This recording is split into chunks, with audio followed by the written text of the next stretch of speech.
নমস্কার। কবি জয় গোস্বামীর লেখা কবিতা বেণী মাধব। বেণী মাধব, বেণী মাধব, তোমার বাড়ি যাব। বেণী মাধব, তুমি কি আর আমার কথা ভাবো? বেণী মাধব, বহনে বাঁশি তমাল তোর মূলে বাজিয়েছিলে, আমি তখন মালতী স্কুলে।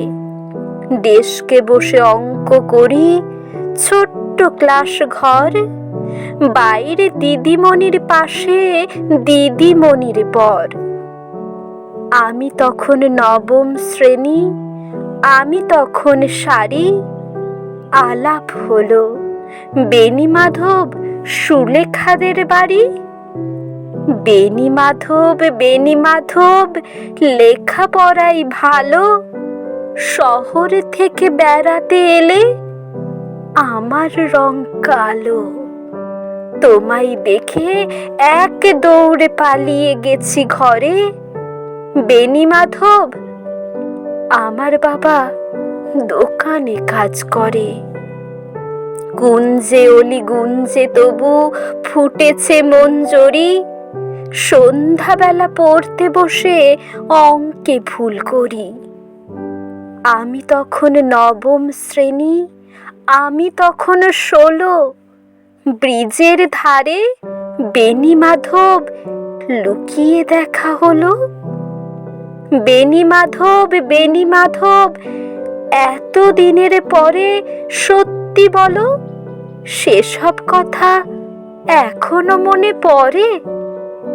সেসব কথা বলেছ তুমি তোমার প্রেমিকাকে? আমি কেবল একটি দিন তোমার পাশে তাকে দেখেছিলেম, আলোর নিচে অপূর্ব সে আলো। স্বীকার করি দুজনকেই মানিয়েছিল ভালো। জুড়িয়ে দিল চোখ আমার, পড়িয়ে দিল চোখ। বাড়িতে এসে বলেছিলেম ওদের ভালো হোক।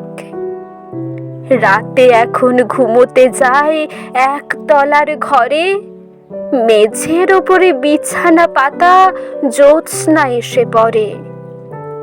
আমার পরে জীবন ছিল চোরা পথের বাঁকে মিলিয়ে গেছে। জানি না আজ কার সঙ্গে থাকে, আজ জুটেছে কাল কি হবে। কালের ঘরে শনি, আমি এখন এই পাড়ায় সেলাই দিদিমণি। তবু আগুন বেণী মাধব, আগুন জ্বলে কই?